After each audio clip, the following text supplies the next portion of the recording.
Good evening, sci-fi fans. Today, Tell me what you really want all night. Me want the bananas if I make me Me nice. want the body, him want the punani. I mean know it nice. So When the girls start to strut. good evening, sci-fi fans. Today, it is another video installment of my book haul series of videos on YouTube. I am the science fiction author Willie Todgerson Jr. and I will be presenting to you a variety of books which I have purchased from shops around the land of Gran Britain, also known as Britain, Great Britain. The first book I purchased from a shop on the internet was this book from a barely human man, Sam Hohenschel, and it is called Forbidden Anesthesia, and appears to be a book about a sad little boy who is crushed into a corner by an evil plant. I think, not having read the blurb on the back of the book, I have no idea if I am correct or not. In 2076, a war rages on Mars. Dating happens in high-tech parlors, and humanity lives in citywide megastructures. However, some things never change. Body manipulation for beauty purposes is normalized and lauded. Specifically, the process of adding blue pigment to your skin through the use of synthetic drugs. While the drugs aren't chemically addictive, they are emotionally. 24-year-old Charlie Anseers finds these drugs as he attempts to make his way through early adulthood in an ever-isolated world. They help him cope with normal life challenges. The loss of his mother, career disappointments, dating stress, and his continuous battle with depression. A very sad book, probably. He becomes obsessed with how they make him feel, but his use has consequences. Addiction causes him to go down a path of deterioration he never expected to be on, one from which he may never return. This book sounds quite good, like a Philip K. Dick book. Like my own book, Zib Zab, Blib Blab. Quite like that book. Another book I bought a lot of books. This will take 14 days. Is Mysterious Railway Stories. Possibly a book Infinite Texts Andrea would like, as she is minorly obsessed with railways. I think she was at one point. I remember she said something about a railway. And this is a short story anthology by many authors who write scary sort of books and stories. It features the 4:15 Express by Emilia B. Edwards and Charles Dickens. My Adventure in the Flying Scotsman by Eden Philpotts. The Lost Special by Sir Arthur Conan Doyle. The Tragedy on the London and Mid-Northern by Victor L. Whitechurch. The Cloudbursters by Francis Lind. The Ghost Train by Arnold Ridley and Ruth Alexander. The Girl in the Train by Agatha Christie. The Fisherman's Special by Hal Thompson. Hal. Robert. Swamp Train by Harry Walton. The Level Crossing by Freeman Woolcroft. The Man and Bee 17 by August Derleth. That Hellbound Train by Robert Bloch. And The Last Train by Frederick Brown. Mysteries of crime and mysteries of the supernatural stuck hand in hand through railway lore. Maybe I will read this during some sort of YouTube event about a railway. I have another railway book called Macabre Railway Stories, which is a much more dire affair. Probably people getting split into many tiny pieces by a big train. Another book is The Deep Reaches of Space by A. Bertram Chandler, another science fiction author whose daughter is married to Ramsey Campbell, the horrorman who writes scary short stories and big long novels. Is George Whitley a 20th century writer of science fiction, or Peter Quinn, second officer of the interstellar liner Load Maiden? An injection of lysergic acid, and Whitley finds himself where, who, and in what age? He is inhabiting the body of Quinn, but his mind is still that of George Whitley. Then a magnetic storm throws the Load Maiden off trajectory into the deep reaches of space. Somehow enough knowledge comes to him to enable him to help land the ship on an unnamed planet on the galactic rim, where new horrors and dangers await. I wonder, is this one of the first Galactic Rim books? I have no idea, because I do not read enough books. It was written in 1967, when I was born. Another book is Star Barbarian by Dave Van Arnam. It says, in the tradition of the magnificent Conan, up here, so that if you just glance at it for a moment, you would think it is a Conan book, and you would say, "Whoa, I've never heard of this blowing Conan book, I better go buy it from the shop." And then you read it, and it is called Star Barbarian, and you realise Conan is no Star Barbarian, he is just a regular naked man barbarian with a sword. Tim, have you read this? It has a loincloth man on the front. A towering new hero and an epic adventure in a darkened world of the future. Centuries before the multi-wave drive ships had come to Morkath of the Caravan Stars, bringing colonist empires, confederations of plunderers. Finally, the planet was exhausted and left to descend slowly into barbarism.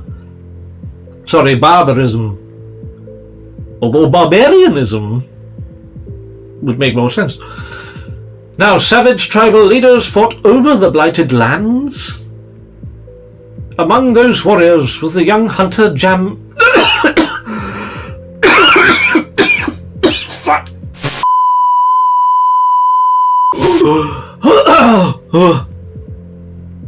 Never mind, I will not read the back of that book. It made me die slightly. Another book is Asimov's Robots and Empire. A big, gigantic book indeed. And this is a sort of a combination of his two series or something. I think he has a series about robots and a series about some sort of empire. And this book is featuring 2 of them. What the hell am I talking about? Can 2 conscious-stricken robots save the galaxy? Probably. Madame Gladia Solaria glanced disdainfully at the barbarous settler from Bailey World, who had disturbed her long middle age on Aurora. Yet something about him intrigued her, perhaps because both he and his planet were named after Elijah Bailey, the short-lived Earthman who'd been her lover 2 centuries before. She's a bloody old of a woman. Those memories plagued her. She knew she must return with the settler to the deserted planet of her birth, Solaria. But the robots Daniil and Giscard knew more. They too remembered Elijah Bailey. Now they must prevent his old enemies from plunging the galaxy into war. If the first law of robotics will let them. What's the first one? Is it no human may be harmed unless he is bad? I'm sure that's it. Another book is Paul Anderson's The Dancer from Atlantis, which looks like a bit of a fantasy book. There seems to be a gigantic suit of armor man holding a naked lady in the water. Duncan Reed. Not a very fantasy man name. Duncan Reed was snatched out of the 20th century. That is why his name sounds boring. From a cruise liner in the mid-Pacific. Oleg Vladimirovich came from Novgorod in medieval Russia. Uldin was a Han barbarian who lived by cunning and the axe. Irissa had been a sacred priestess in a lost continent, and a mistake in a time experiment by a race from the far future had thrown these 4 unlikely comrades together, pulling them through a warp in the fabric of space and time to a world which was ancient history. The strange alliance that Duncan and his companions formed in that unfamiliar world was to take on a significance that none of them could have foreseen. For not only their future, but the very future of the world they had found was at stake. Very exciting sounding little story there. Ooh, and it used to belong to a man called Gavin Clark. Could it be a relative of Arthur C. Clarke? Perhaps his father-in-law or his little baby child boy? Another book is a film tie-in novelization of Final Fantasy, The Spirits Within, which is one of the greatest movies ever made, featuring a lot of CG people who would go on to become the most famous actors of their generation. Or at least that was supposed to happen. But instead, the company went bankrupt. And nobody ever played a Final Fantasy game ever again. Apart from all of the ones that came out after this. Book, film, Earth in a Final Fantasy film? A very silly idea, I do believe. Destruction and confusion are everywhere. Cities are deserted, the population is decimated, and the few humans who remain struggle to survive. What? The few humans who remain struggle to survive against an insidious alien presence that is consuming the very life energy of this wounded world. Does that not spoil what the film is about? I don't think you find that out until the end of the film. Silly, silly blurb writers! Another book is this science fiction book club book called Six Gates from Limbo by J.T. McIntosh. Oh, look! Oh! I did not notice this book used to belong to Angus McAllister, who was a science fiction author from Scotland. Much like myself. He has since passed away, sadly. But I have his book now. Let us see, what is this book about? It does not say. So it is about Six Gates from Limbo. Another book is this book I hold here. Lester Del Rey's Stalemate. Or Stalemate. Maybe the P is silent, like the word psychopath. And it just simply says Stalemate. But nobody knows. The back is blank. Because Golanx SF never learned how to write, I suppose. Stalemate is Lester Del Rey's first new novel in 10 years. He is one of science fiction's best known and most controversial characters, and every one of his admirers will be looking forward to what is undoubtedly an event of considerable importance. Harry Bronson seems an ordinary enough young man. That's the whole plot. Very exciting, perhaps. Another book is this Ray Bradbury book featuring some sort of insane clown posse type man. Or a dramaturge masky thing.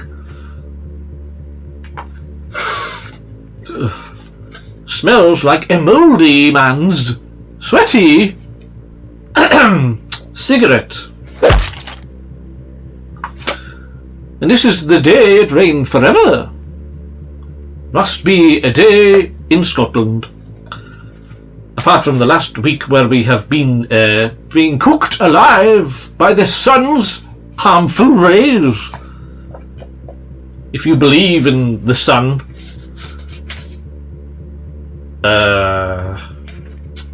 It is a short story collection by Ray Bradbury, the most famous scientific fiction man ever, and it features quite a lot of stories indeed. The Day It Rained Forever, the name of the book. In a Season of Calm Weather, is that the same story?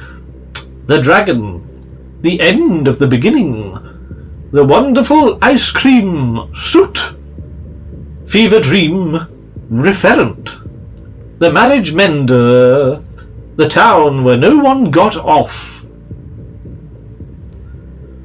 Icarus Montgolfier, right, Almost the End of the World, Dark They Were and Golden-Eyed.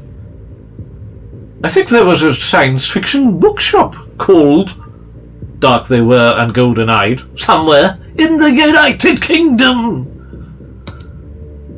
I don't know where. The Smile, Here There Be Tigers, The Headpiece, Perchance to Dream, The Time of Going Away, The Gift, The Little Mice, which is, I believe, where Stuart Little came from, The Sunset Harp, A Scent of Sarsaparilla, and The Rock Cried Out, and finally, yes, The Strawberry Window, which I assume is about some sort of window liquor who enjoys a strawberry-flavoured window from time to time. Another book is The Siberiad by Stanislaw Lem. What sort of book is this? The Siberiad is a brilliant satire on the genius and the futility of man's capacity for technological invention, as his rival heroes vie with each other to produce even more improbable machines for ever more lunatic purposes. And it has a rather nice cover on the front.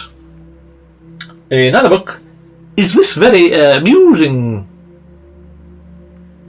covered book, Lifter by Crawford Killian. Appears to be a man floating for some reason. Rick Stevenson is no ordinary young man. He is floating. It's true he looks ordinary enough, going through the motions day by day, but at night something happens. Rick Stevenson has learned to harness the powers of his mind in a way men have longed to since they first began to dream. He has learned to fly. For now it is a secret, but there are those who begin to suspect the truth. Probably they saw him flying around the sky, shouting, "I can bloody fly!" Although if it's a secret, why was he doing that? Maybe I should read the book before commenting on the contents. While most of the world looks up with delighted amazement, there are those who are already plotting to use its power for their own ends. Whether he likes it or not, Rex Stevenson's life is about to take off into the spacey sky. I suspect a man will want to use him to, rob a bank or assassinate some sort of world leader or something very naughty like that. Another book is this Robert Westall book called The Devil on the Road, featuring some sort of motorcyclist man and a woman holding a cat. There's a hole in time. A small grey cat with an eerie gaze in its eyes. Mysterious hieroglyphics carved beside a locked door. A room leading into the 17th century. Motorcyclist John Webster was sure he'd never escape the ramshackle barn with his sanity intact. Then he fell in love with a witch. Is that a witch? I do not see a pointed hat, so it is questionable whether or not it is a witch indeed. Another Stanislaw Lem book here, The Star Diaries. Is this a short story thingy? No, it is not.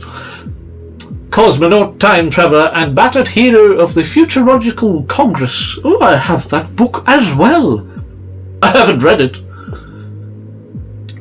I. John Tichy makes his triumphant return, recording a dazzling array of voyages in time and space. Caught in a time warp, pleading a shaky case for humanity at the Intergalactic United Nations, spying inertly on a planet whose robot inhabitants speak a grubby version of Chaucerian English. Titchy's Goodness gracious, that was disgusting! Titch's diaries are bizarre, unpredictable, frantic, and sometimes deeply disturbing. So it is just some sort of diary. Fitting, considering the title is The Star Diaries. Indeed. Another book is 9 by Lomer. Keith Lemaire, I believe. Keith Lemaire, yes, it is. Tomorrow Times 9. Now this is a short story collection by Keith Lemaire featuring 9 stories. Hybrid, End as a Hero, The Walls, Dinochrome, Placement Test, Doorstep, The Long Remembered Thunder, Cocoon, and A Trip to the City.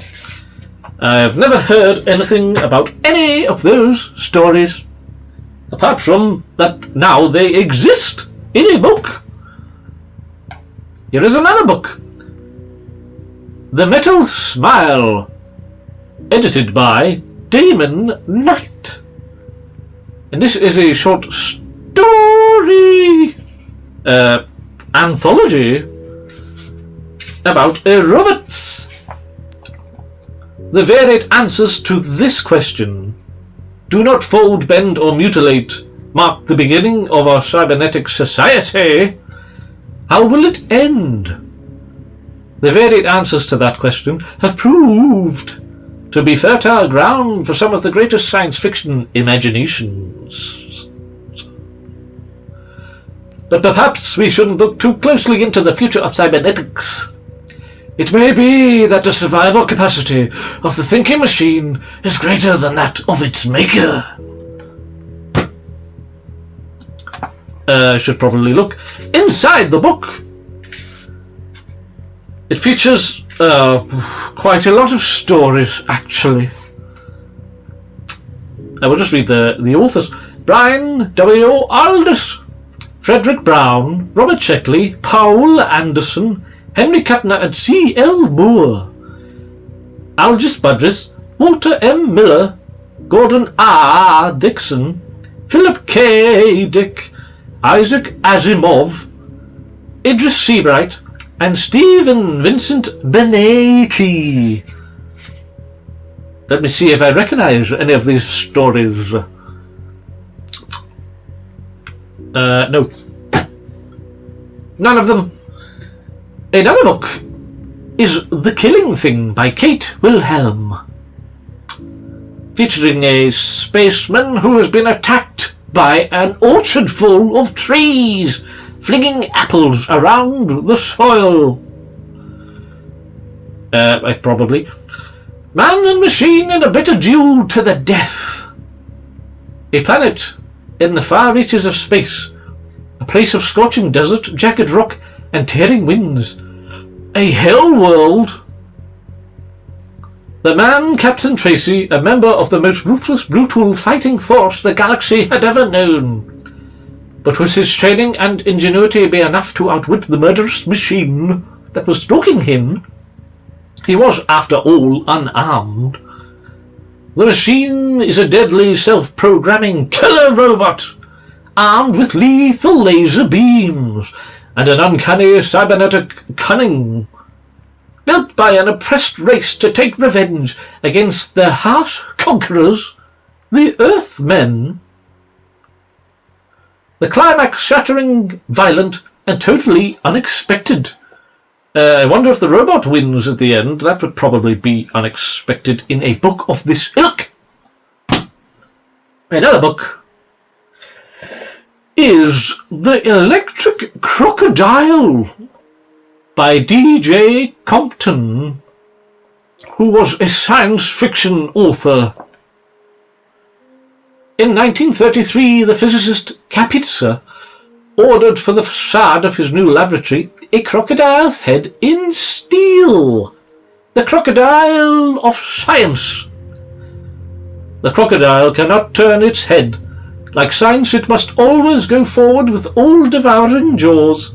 The inevitable logic of discovery marches to inescapable conclusions.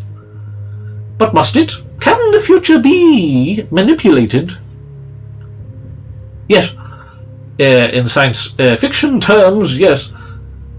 At the Collindale Institute, they knew that control was possible, see, by the Institute, but only if the fact of control and the techniques of control were kept absolutely secret. Some sort of time travel novel, probably, I assume, going by the blurb that I just read aloud for you viewers. On the internet, another book, The Bridge, which I believe is a scary book that Sebastian Imperius, my good friend and possibly alter ego, although I don't know how that would work. John Skip and Craig Spector wrote this book. I think they are two people. When the great storm comes, the good life ends and hell on earth begins.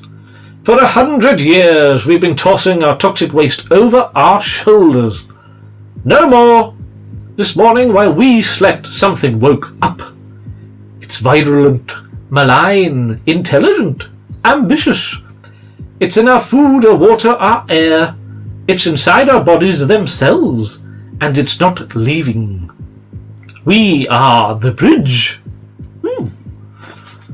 Sounds like the Garth Marenghi book called The Ooze, with the subtitle Can Water Die? I wonder if it is a similar premise to The Bridge. Another book, Harry Harrison's Planet of the Damned, featuring some sort of cyborgian man holding a nude woman, as usually happens on these books. This was a planet, a wasteland, a world of death, where living was dying and dying was much better than living. I do not know if I agree with that sentiment. This was a scorching desert, its people crude, barbaric, backward, and miserable. And they would become 7 million blackened corpses? Goodness gracious, they have spoiled the story! Unless E-Shell stopped the H-bombs. Okay, maybe it is not spoiled after all. But E-Shell had foreseen his sudden death, and only one man could take his place. Brian Brand. Brian Brand. Champion of champions and master of secret power. Gun arms. Or laser beam eyeballs. Another book is Half Past Human by T.J. Bates, author of The God Whale, which was a book about a god whale. The hive was supreme, and that meant that humans simply had to challenge it. Tinker was a good citizen of the hive, a model worker, but when he was allowed sexual activation, he found Muren, who like him harbored forbidden genes. And so began the cataclysm. In this pulsating panoramic vision of the future, we find the following. Half-wild humans hunted for sport. Articulate, miraculous machines from the far past. Cars or something. The last dog in the world. A mighty starship vanished into myth, and above all the hive. Greater far than its stunted pink-blooded citizens, prepared to rise and crush anyone who challenges its supremacy. I think this is the first part of a series of books. But I don't know. I didn't do a research at all. Another book here is Joe Haldeman's Worlds, a novel of the near future. From the author of The Forever War and Mind Bridge comes a visionary novel of a very believable and frightening future that may be closer than we think. A future you can accept without question, full of a casual reality which makes for high drama when the pieces start to come apart, as they do in a way you cannot doubt might happen in just this way. That is a quote from Frank Herbert, the author of June and the other June books, and another June book. Here is another book. Speaking of books, it is a piece of Martin Kane by Lawrence M. Jennifer. A piece of Martin Kane. Patient Martin Kane. Doctor attending Dr. Anselm Hearn. Response to treatment satisfactory, but... And then there's an ellipsis, so I don't know what that means.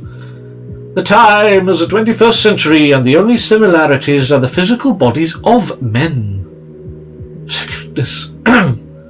Sickness is treated from within, very often taking the changes from the patient's minds and bodies unto themselves.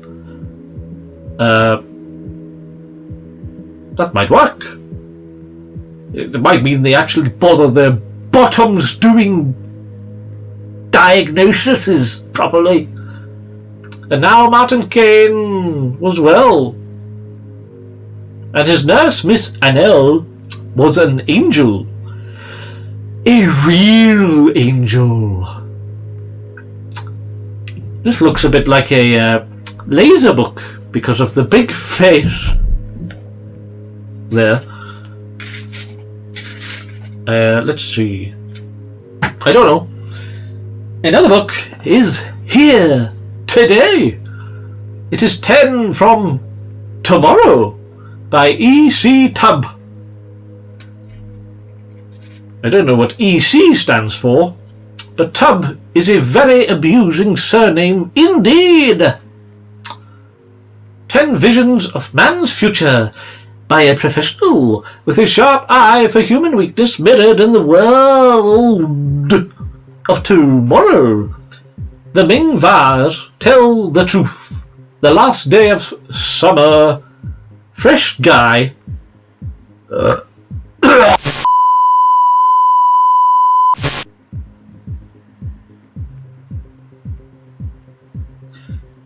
Another book is this book here.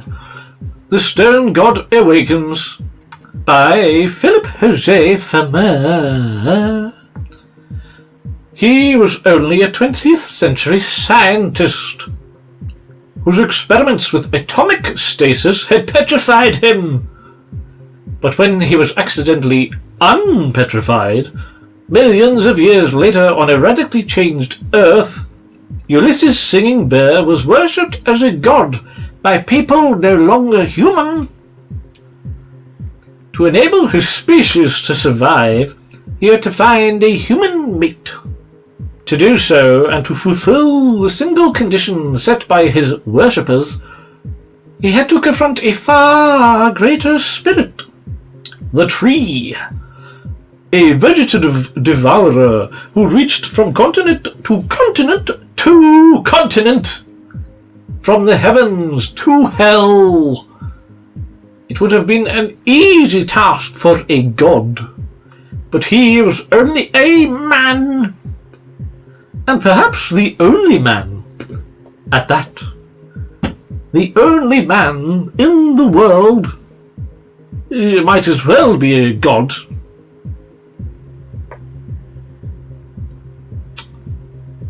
Does that make sense? Yes, it does.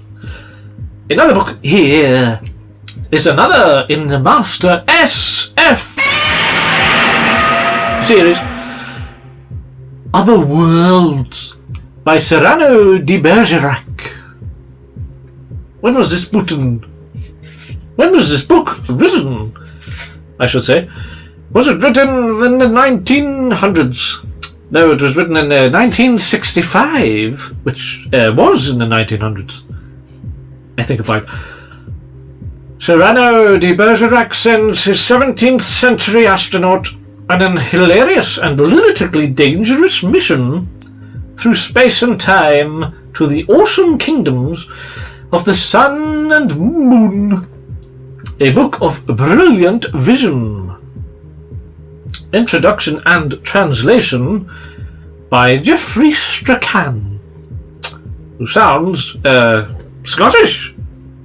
Possibly. Another book here is New Writings in SF 13, edited by John Cornell. It is, of course, one of the short story anthologies released yearly, I assume, in the 60s. I do not remember the 60s, for that is when I was so old I had the dementia disease. But now I am fine because I'm younger than I was back then. It features The Divided House by John Rackham, Public Service by Sidney J. Bounds, The Ferryman on the River by David Kyle. Oh! Testament by Vincent King, a Vincent King short story. I have never heard of such a thing. The Macbeth Expiation by M. John Harrison, representative by David Rome. The Beach by John Baxter, and The City Dying by Eddie C. Burton. I'm sure these are all lovely short stories. Indeed! Maybe a Pulp Mortem and Jake can roll a dice and read one of the stories on his channel. Speaking of Pulp Mortem Man, here is a book by his favourite author, Patricia and Lionel Fanthorpe, who are the 14 times man, Lionel Fanthorpe, and there is a little picture of him and his wife on the back of the book. Here! Now, Jake told us all about how Lionel Fanthorpe would lie under a rug and just talk blithering crap for hours and hours, and then his wife would write it all out, and he would get the credit, usually. But I suppose both got the credit for this one. And it is The Black Lion, featuring a lady wearing a ladycloth. Mark Sable, a lonely and alienated ex-convict, encounters an old mystic who gives him a curious medallion. This strange talisman transports Mark from the hostility of Earth to his rightful home on Dole. Here as the Black Lion, reincarnate feudal king of Dar and royal brother to the Golden Tiger, Mark sets out in quest of the great power sphere of Kaloon.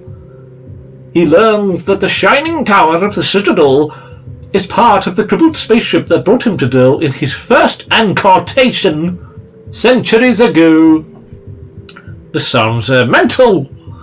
The lion, the tiger, and Zoltala, the priest, combine ruthless barbaric strength and starship technology against their enemies, the League of Three Cities, Argath, Kipol, and Ramos. The League is hated and feared for its depravity and cruelty, its dark wizardry, and vast mercenary armies. Mark's beautiful young queen, Amana, is a prisoner in the torture dungeons of Ramos, her defiant courage unbroken by the whips and branding irons of her sadistic enemies, and the threat of lingering death in the arena. It's got a song in the back of the book. That's insane! I wonder if it is a good book. Perhaps Pulp Mortem Man can also read that one, since he loves the writing of Fanthorpe's. Here is another book. It is The Girl in a Swing by Richard Adams, who wrote Shattuck, The Big Bear Book, and the one about the rabbits and the dogs. Anyway, this one is a haunting and erotic story of the supernatural. Alan Desland, although the victim of occasional psychic experiences in his adolescence, is a stable genius and scholarly, an unlikely candidate for the events that are to overtake him when he meets Karen Forster. Karen is a German girl of extraordinary beauty who is strangely silent about her past. Perhaps, being a German, she was a Nazi. In the war, the love for one another is mutual, spontaneous, and passionate, and yet their life together is invaded by a growing fear of what has remained unspoken. As omens of impending grief follow one upon another, the darkest shadows close in with terrifying inevitability. From what world has Karen come? Did it all really happen? Or was it yet another of Alan's psychic nightmares? Could that be the end of the book? It is all a dream. I don't need to read it now, for I have deduced the outcome. Another book is The Reign of Wizardry by Jack Williamson, featuring a naked man with a big sword. The greatest magical island the world has ever known. Crete. I have been there. I do not remember any magics happening. The dread island of wizardry, where the power of Minos was guarded by 3 walls. The land where every 9 years the Minoan Games decided the fate of Crete's famed ruler. Where the winner stood to gain the hand of Ariadne, the treasure of Knossos, and command of the formidable Dark One's powers. So it was that the pirate Theseus came to the Minoan Empire, determined to control and destroy. Alone he faced Minos and Daedalus in a struggle against totally overwhelming odds. Did Jack Williamson write this? Isn't this just Greece history?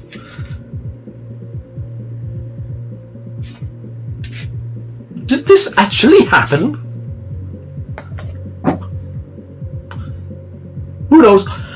Another book is Watchers of the Dark by Lloyd Biggle Jr., a funny named individual. Unlike myself. It takes an Earthman to save a galaxy, doesn't it? I believe this is a sequel to another Lloyd Biggle book called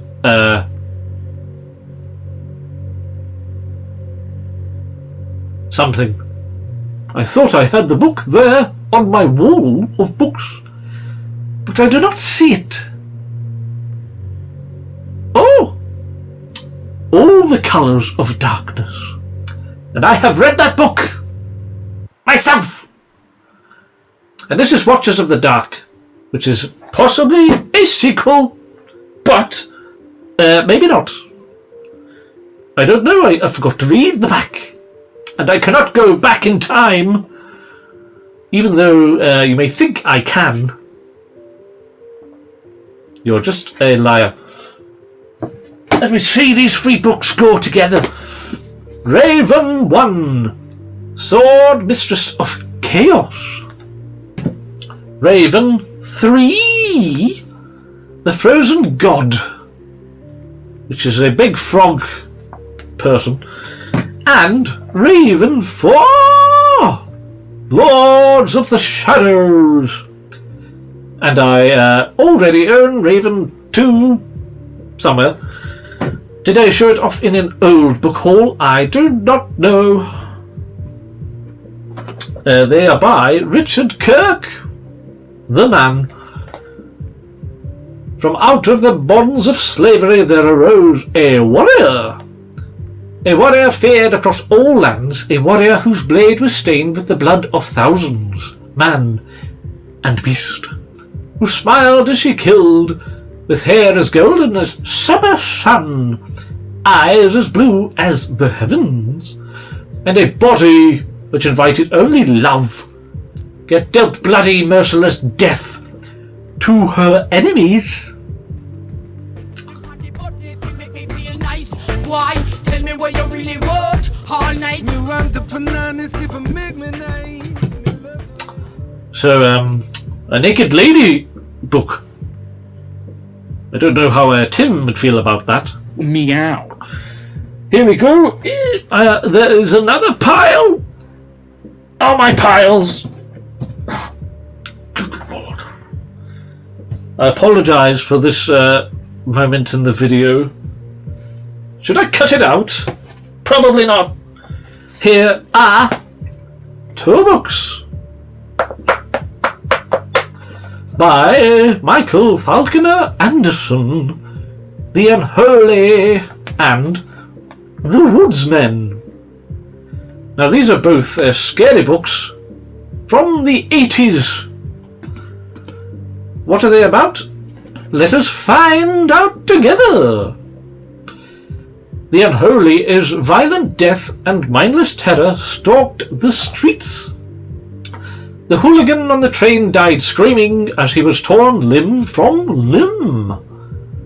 Two lovers sneaking into a darkened lane ran when they saw the horror coming, and then one of them had vanished. Indeed. A police sergeant ploughed his car into a crowd of children. Children who did not exist. What? A nurse felt something embrace her and bend its filthy lips towards her. Bend its lips? What? When newspaperman John Hammond saw the corpses mounting as terror gripped his town, he knew he must find the source of the evil. For the magnet of the horror lay hidden somewhere in the peaceful countryside, reaching out tendrils of cold evil, stalking the land for screams and souls and blood. The woodsman, Karen Malon's date, was angry with her for rejecting him. Drunkenly he pushed her out of the car in a deserted country lane and drove off. That would teach her. That was not my comment. It says it on the book. Little did he know the terror that would shortly engulf them both. For Karen, frightened by the dark and creepy forest, accidentally witnessed the savage sacrificial rituals of the woodsman. And after that, they pursued her mindlessly, half-dead monsters from another age, filled with demonic strength, lusting for blood. Unstoppable. Whoa! Another book is an Ursula K. Le Guin book called Ruckanon's World, and it appears to be a book about a Batman demon launching spaceships from his mouth. On the far planet of Fomalhaut II, where three races lived in an easy peace, the Star-Lords had landed generations back in their great ships to levy tribute on behalf of the League of All Worlds. Now disaster had struck, and Ruckanon, the expedition leader, was marooned on that distant world, 8 years away from the nearest planet. His friends murdered and his spaceship destroyed, Ruckanon led the battle to save Fomalhaut II in strange alliance with the three native races. The cavern-dwelling Gdilmiar, the Fellish the elvish Fear. Fear? I have a cat called Fear. And the warrior clan, Liwa.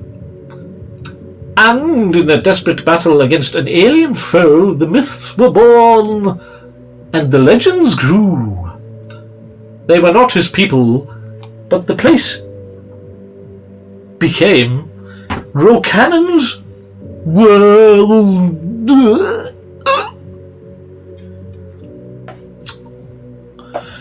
The Bird of Time is this book here by George Alec E. Finger.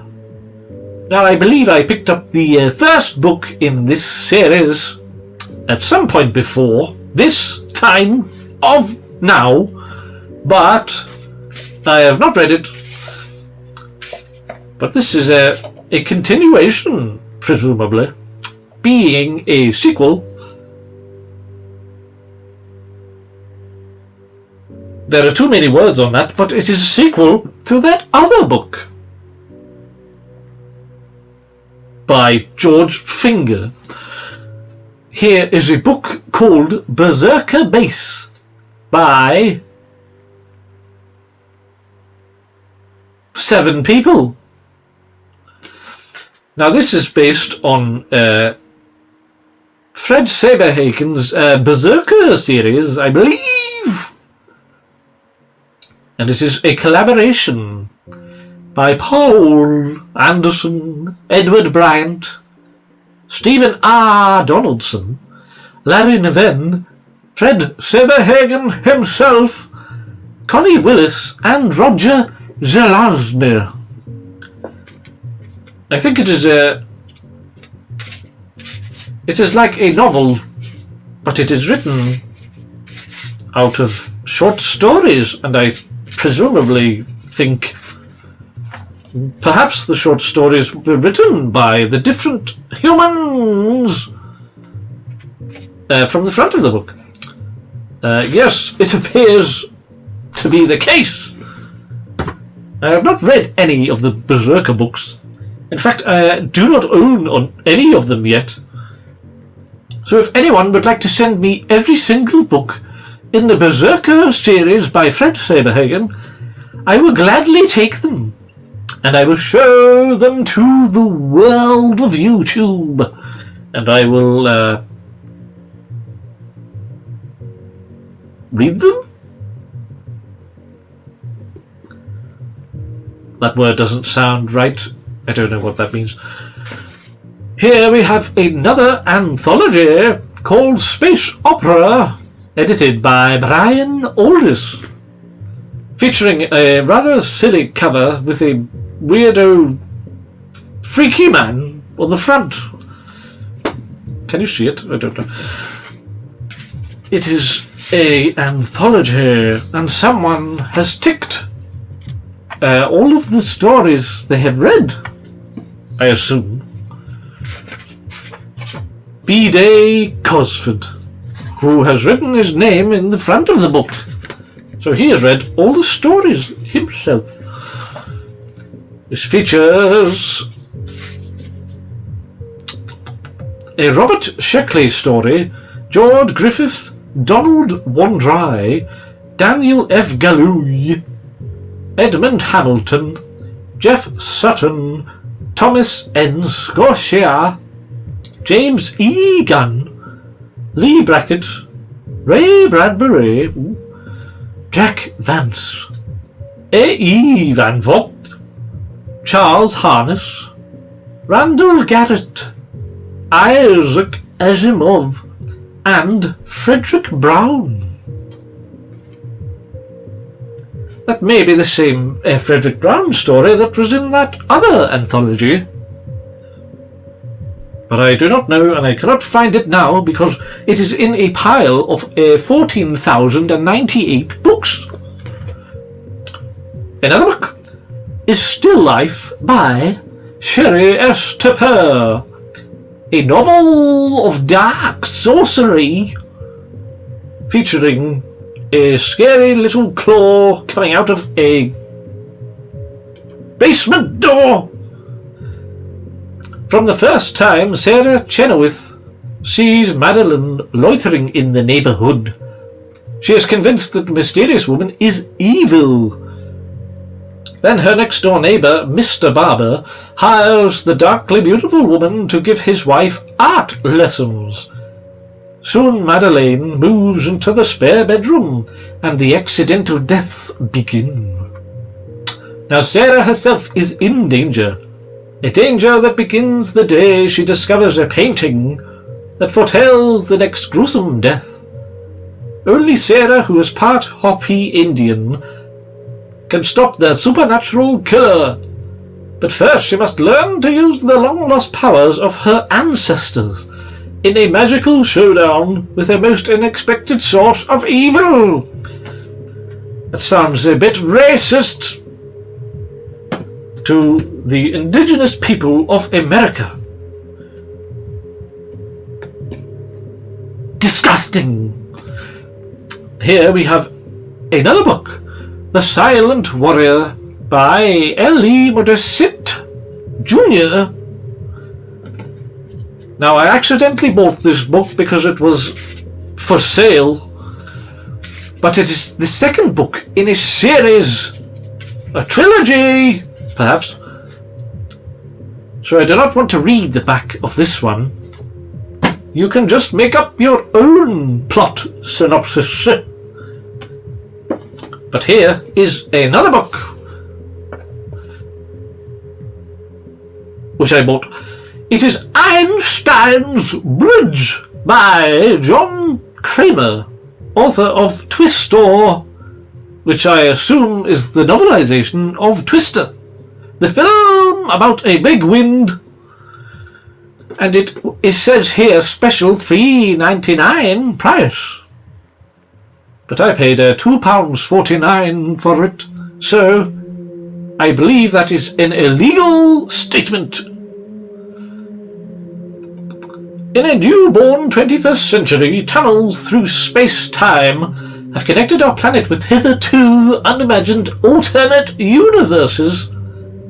After many years, the genius minds working at the SSC project have reached out into the vast cosmos to achieve their greatest dream: contact. But with whom or what? And at what cost? $2.49. For something has received their message, an ancient hostile entity searching for knowledge and life to absorb and annihilate. An entity that is now locked onto a faint, persisting signal emanating from a distant, uncommonly fertile feeding ground called Earth. So it is a book about a man who eats the planet Earth. Could it be Galactus? Probably not.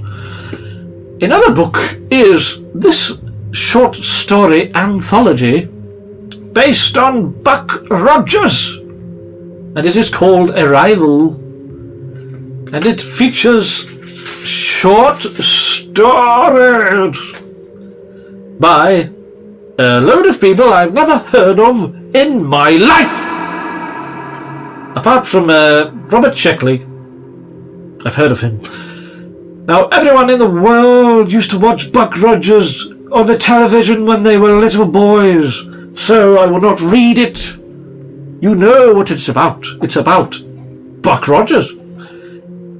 In the future, but not the one he came from, because he came from the past. And this is a book by Cyril Judd called Gannercade. Now, Cyril Judd is actually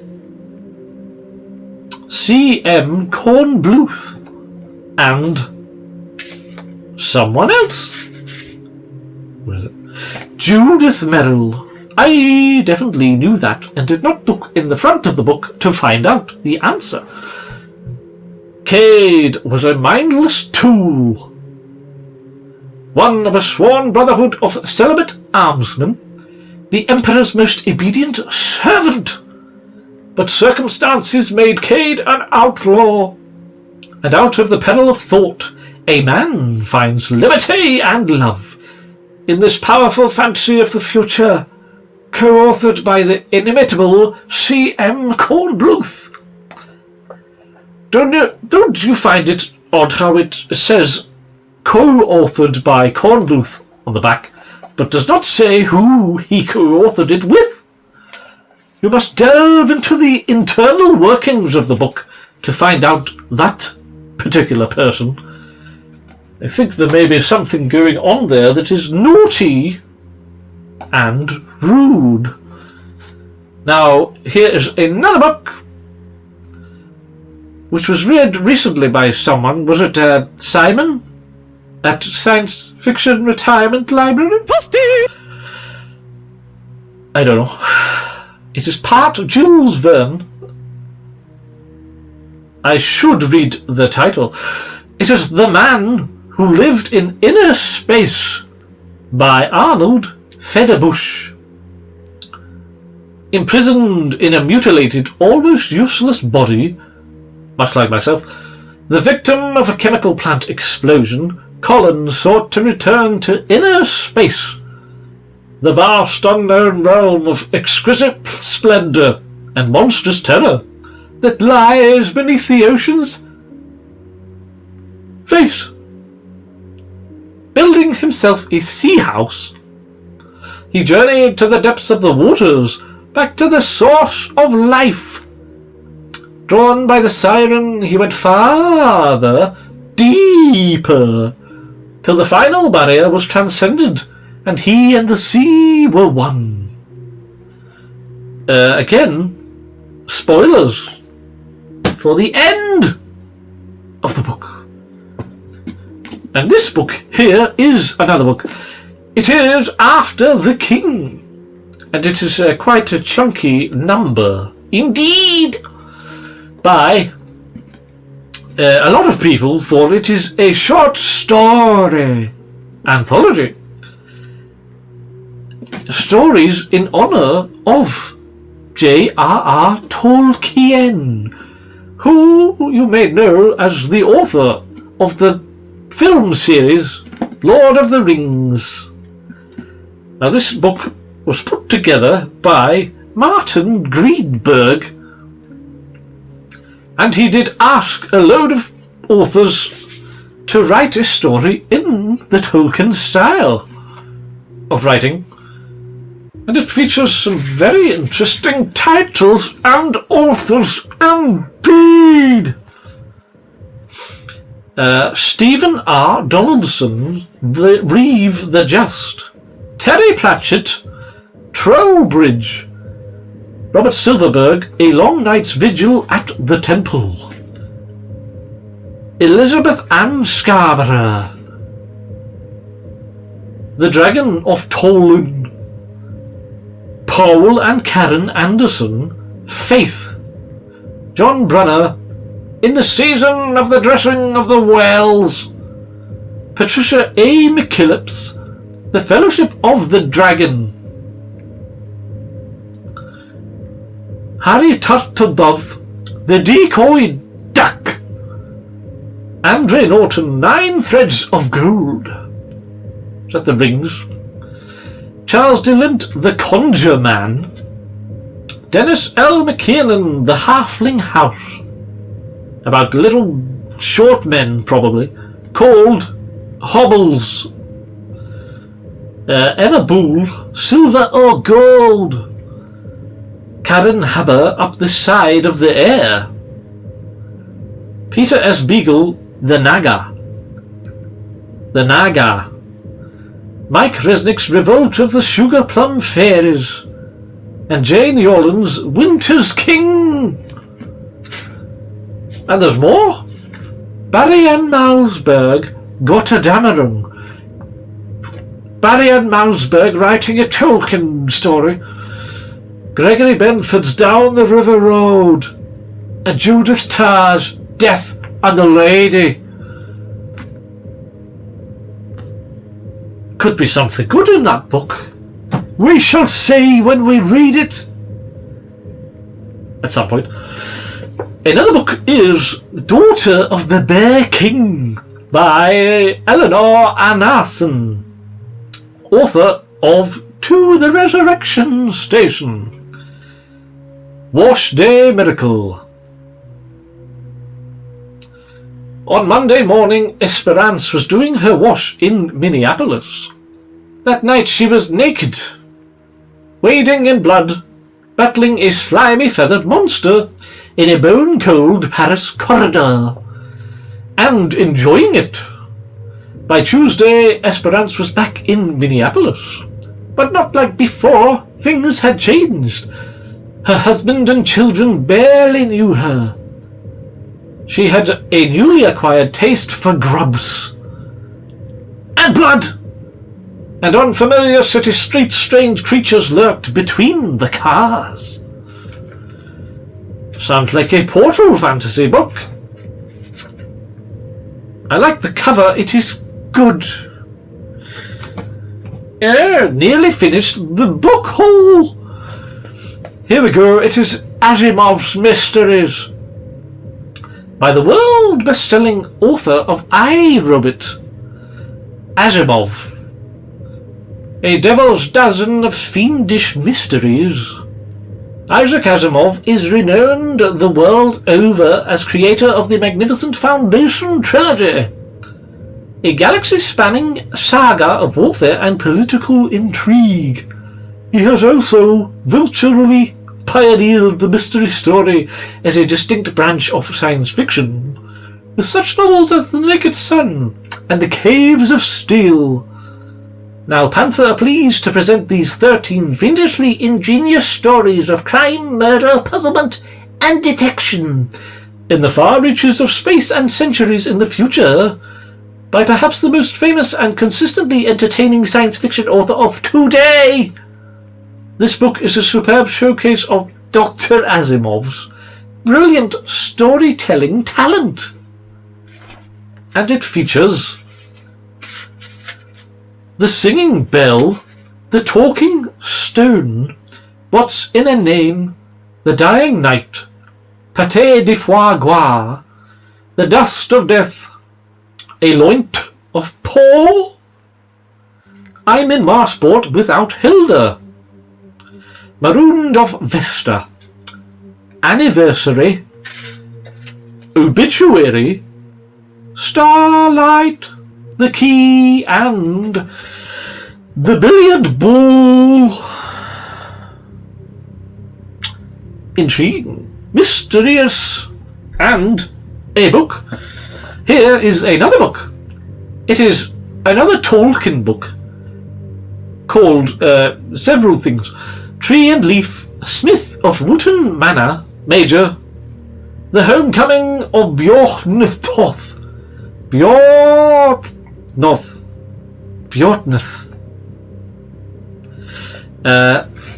Which is an essay and some short stories or something. It just says this on the back, so I don't know the contents of the book. The second last book, finally, is Death Beast by David Gerald. And this is a rather nice little science fiction book club book featuring dinosaurs on the front. Now, Death Beast. There were 8 of them, 6 hunters and 2 official guides. Their destination was Earth as it was 100 million years ago, long before human dominion, when the great hot-blooded dinosaurs ruled supreme. Each of the time travelers had a different motive. Some were on this strange safari for pay, others were taking a psychological and sexual holiday from civilization. A sexual dinosaur vacation. There were women who wanted to show themselves the equal of men, and men out to test and prove their manhood.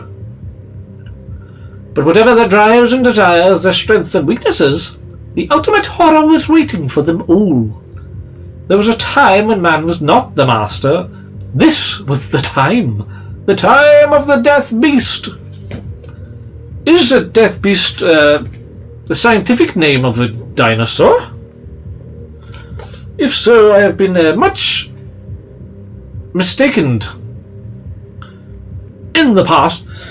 Finally, it is a big book here called Laughing Space by Isaac Asimov and George Epson. It is an anthology of science fiction humor, which, in my opinion, are two things that should never be mixed at all. Science fiction is the serious pursuit of fiction of a scientific nature, and humor is disgusting. It makes light of all the most important things in reality, and they should not be combined. So I will not even read that book or any of the other books in the hall. Now, I hope you have enjoyed this book haul. It is probably about 3 hours long. I hope it is not, because it will take me 14 days to edit it because of the funny little zoom-ins and cutaways and, of course, SF special effects. I do not have anything else to say to you.